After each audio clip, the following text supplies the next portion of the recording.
Welcome back, and now for the news in detail. We start from the US-Iran nuclear conflict, as US President Donald Trump says Iran is playing with fire by exceeding its uranium enrichment limit under the 2015 nuclear deal.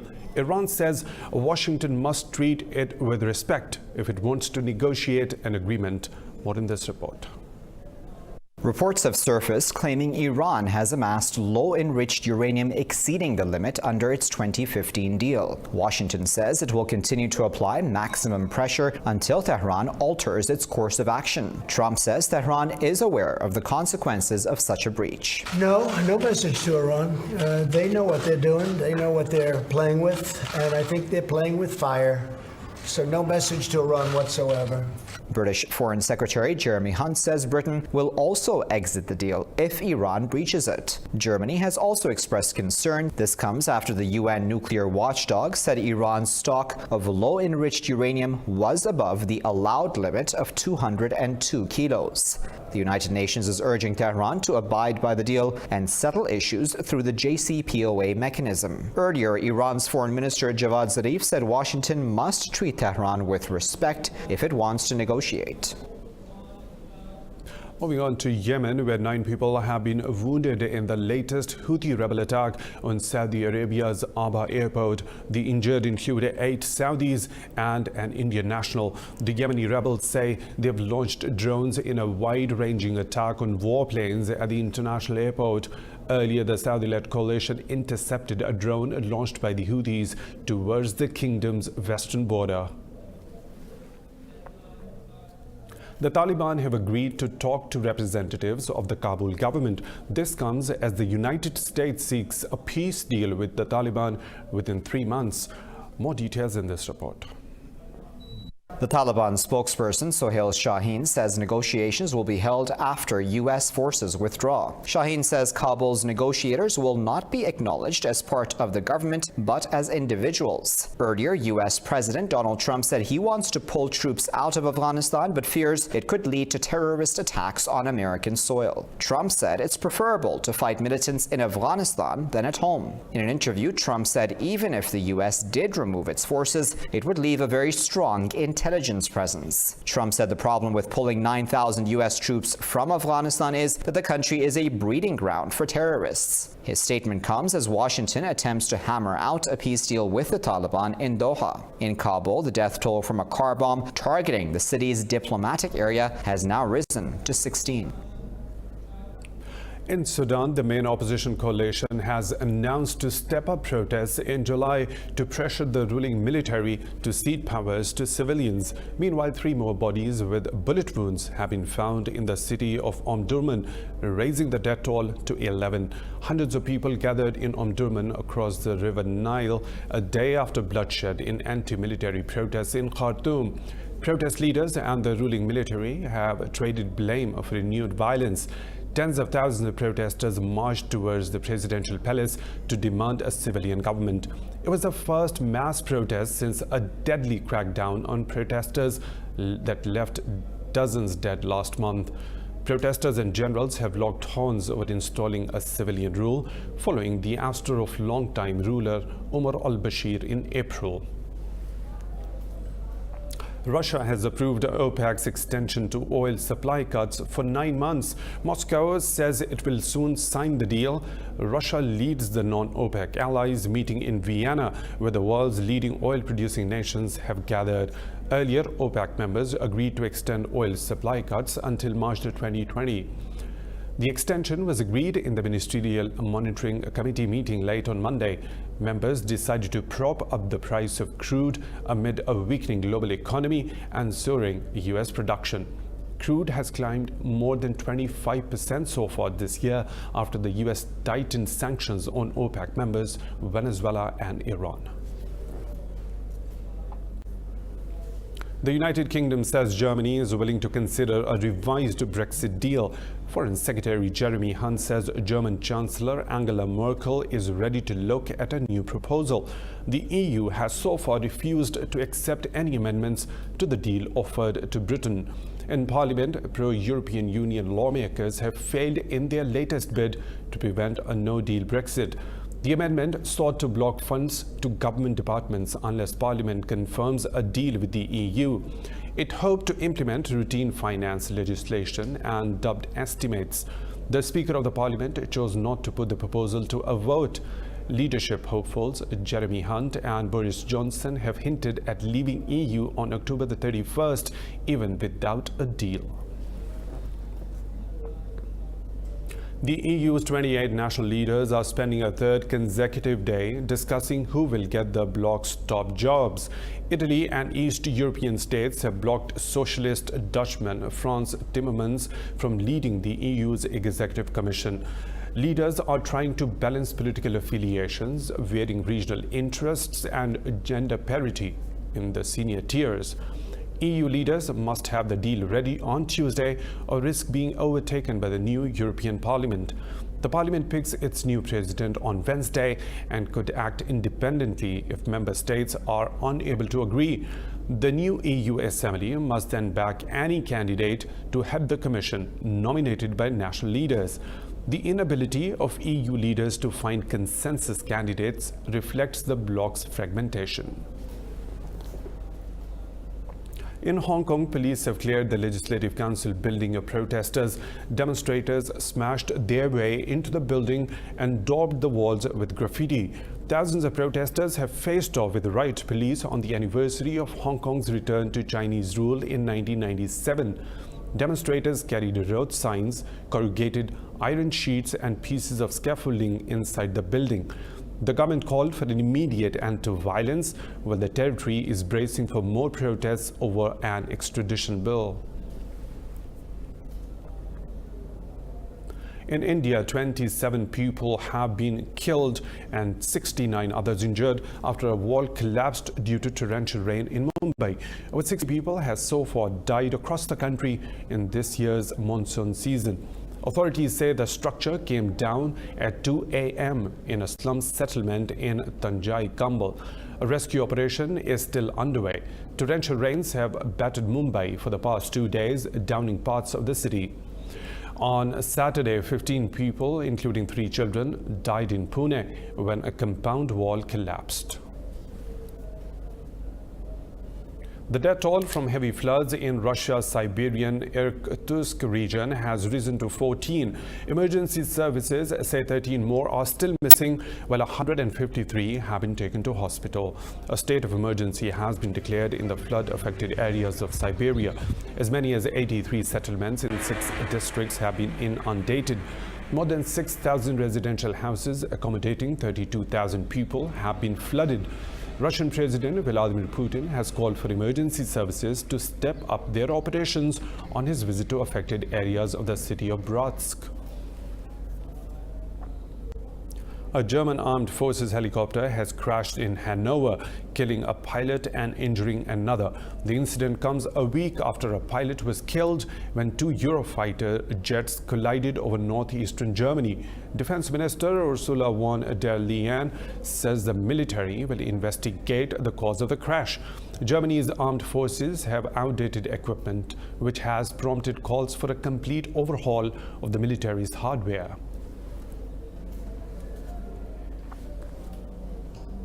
The United Nations has urged the resettlement of nearly 1.5 million refugees from 60 host countries. The latest estimates released at an annual resettlement forum stress the dire need for relocation by 2020. The Office of the United Nations High Commissioner for Refugees is calling for responsibility for the crisis to be shared equitably. The report highlights the urgency in East Africa and the Horn of Africa, which hosts nearly 500,000 refugees. Turkey comes in second with over 420,000, while the Middle East and North Africa region hosts 250,000 refugees in need of resettlement. The report says Syrian migrants are most at risk, followed by South Sudanese and Republic of Congo immigrants. The United Nations has warned Italy against criminalizing sea rescue operations after it arrested the captain of a German rescue ship. The Sea Watch landed 42 migrants ashore. The UN has criticized Italy for its hostility towards refugee rescue ships. Tensions between Berlin and Rome have risen over the detention of the Sea Watch captain. The 31-year-old Carola Rackett was questioned by prosecutors at a courthouse in Argento.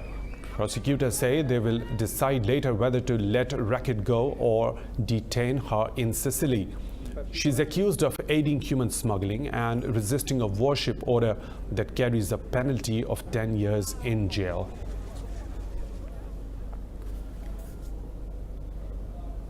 The Lebanese government says it's restoring security after an assassination attempt on a government minister in which 2 aides were killed.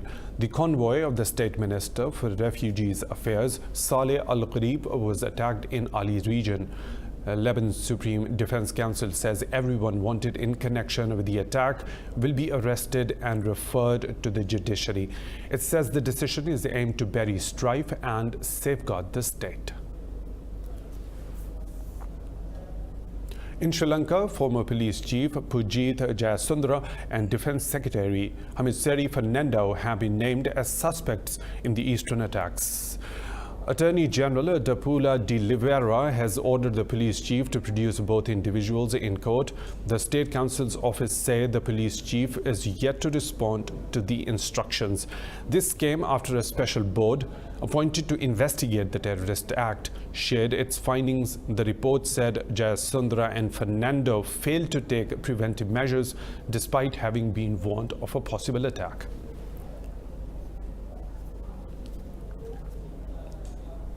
More stories to follow, but right after a short break. Stay tuned with Indus.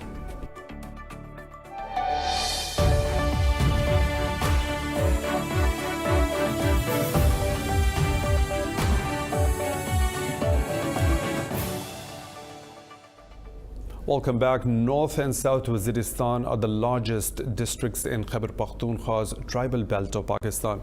The region was a victim of FCR, Talibanization and displacement due to a crackdown on miscreants. But now all the energies are being diverted to uplift the area. More in this detailed report by our correspondent Sumaira Khan from Waziristan. Pakistan's tribal belt was peaceful post-independence, but after 9/11, the region was infested with militants from the Afghan side of the border. To flush out extremists, Pakistan moved in troops. Later, development projects were undertaken to establish peace in the region. A big challenge was to save local youth from falling into the trap of extremists and militants.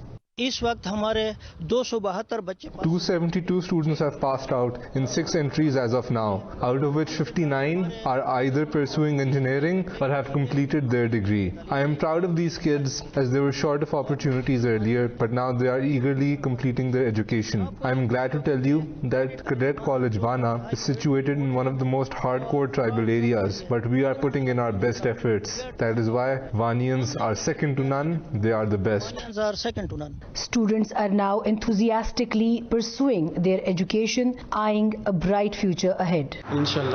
We are here, but every child from this area wishes to come here to attain quality education, as this is the biggest institute here in Vana.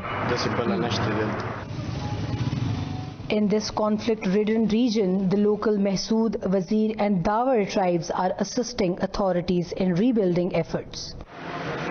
Health and employment are highest priorities as facilities are being built, keeping women's unique requirements in mind. It was very difficult to get medical assistance for women in Miransha. Sometimes this resulted in avoidable deaths. We used to visit a lady doctor, which was the only facility available to us. But now this hospital meets all medical needs. If hitches are handled with clear-sightedness, they could project a great future of Pakistan's tribal agencies. The land is rich in natural resources, but dissident forces need to be subjugated for the progress of this tough terrain.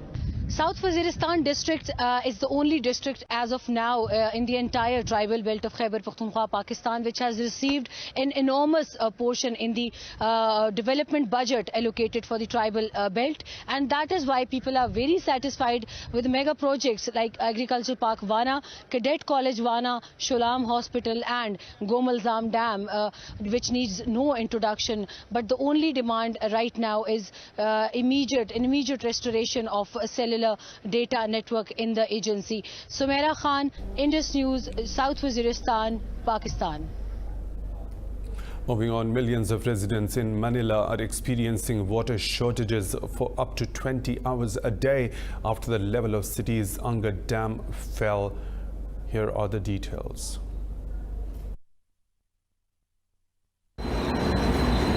The dam provides 97% of the city's water. Hydrologists say it will take 2 or 3 rainstorms to replenish the reservoir and restore supply. The capital's 13 million people. Tribesmen living near the dam have witnessed the rapid drop in water levels. After about 10 years, it is only now that I have noticed that the water level has gone down this low. Fishermen now pick their catch from the shallow, muddy slosh of the depleted reservoir which feeds the Philippine capital, the state where the Bureau said the weekend downpours were not enough to fill the reservoir. The water dropped to the critical levels last week at the Angat Dam in Bulacan, north of the capital. We used to dive here to fish, but we can no longer do it because the water is just too low and muddy. Now we can only use our hands to catch the fish. Lawmakers have launched an inquiry into the shortages. However, the authorities have admitted failing to build necessary infrastructure to meet the growing demand for water.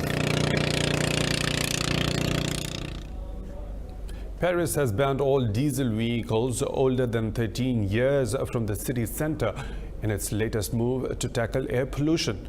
Petrol vehicles over 21 years old are already banned in the French capital. Let's take a look. Air quality has become a burning issue for governments across the EU after Green parties made gains in May's parliament elections. In 2018, a Greenpeace report listed Paris as the worst Western European capital for small particle air pollution. The deputy mayor for transport in Paris, Christophe Nedovsky, says automated checks are needed to curb pollution. It is not normal that in France we are lagging behind other European countries where automated checks have existed for years, and therefore these physical control measures are indeed necessary, but they are not on the scale of the health issue of improving air quality. According to health service officials, air pollution causes 48,000 deaths a year in France, making it the country's second biggest killer after smoking. A 4,000-year-old pyramid at Lahoun in Egypt is opening to the public. An intricate network of passageways and ancient burial places will be on the display. Let's take a look. The Lahoun pyramid was discovered in the 19th century. Until recently, it was covered in rocks and debris. Now fallen stones have been restored to their original places, and wooden staircases have made the ruins more accessible. The ancient monolith is the final resting place of King Senusret II.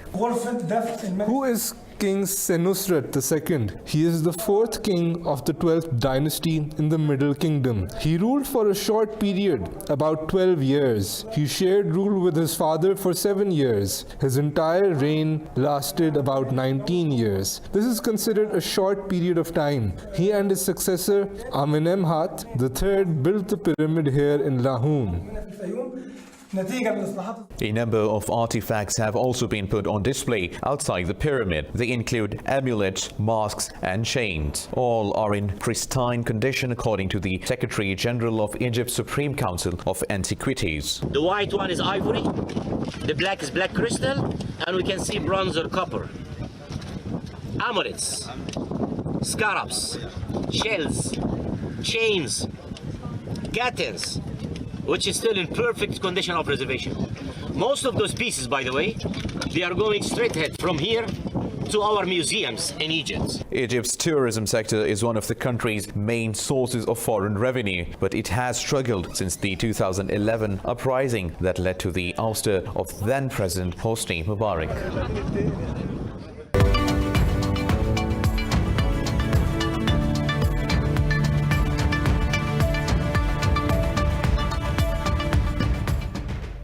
Lows and the highs of the business world now. The US has threatened Europe with tariffs on $4 billion of additional EU goods just days after reaching a truce in the US-China trade war. Washington is mounting pressure in a long-running dispute over aircraft subsidies. The US Trade Representative's office released a list of additional products that could be hit with the duties. These tariffs are in addition to a list of extra costs slabbed on $21 billion worth of products announced in April. Washington and the EU disagree over the aircraft subsidies given to the US plane maker Boeing and its European rival Airbus. Each has threatened the other with tit-for-tat tariffs in nearly 15-year-old dispute at the WTO. China has decided to end ownership limits for foreign investors in its financial sector by 2020, a year earlier than scheduled. This comes after Beijing and Washington agreed to restart trade talks to end a bruising tariff war. Premier Li Keqiang says the country will open up its financial and manufacturing sectors. Speaking at the World Economic Forum, Li said China will actively promote the import of goods and services. JP Morgan China CEO Mark Leung has welcomed Beijing's decision to further liberalize its financial sector. Stocks in Asia continue to rise after the US and China agreed to resume trade talks. US President Donald Trump said trade talks with China have already begun. The development boosted global markets jittery from the US-China trade war. Hong Kong's Hang Seng Index have risen more than 1% despite protests in the territory. Japan's Nikkei 225 index closed marginally up. Chinese mainland and South Korean markets saw a minor decline. Oil prices were largely stable, with Brent crude futures trading at around $65 per barrel.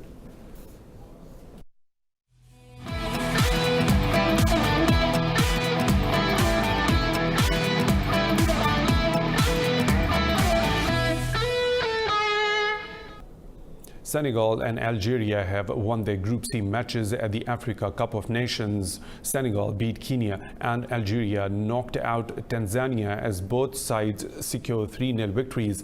After a goalless first half, Senegal's Ismaila Sarr struck the opening goal in the 63rd minute.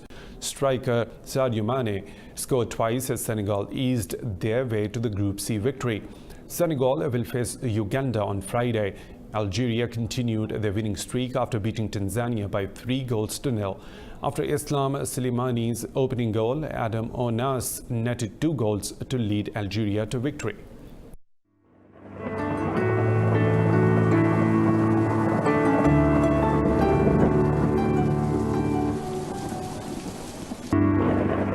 And now the weather situation from around the globe.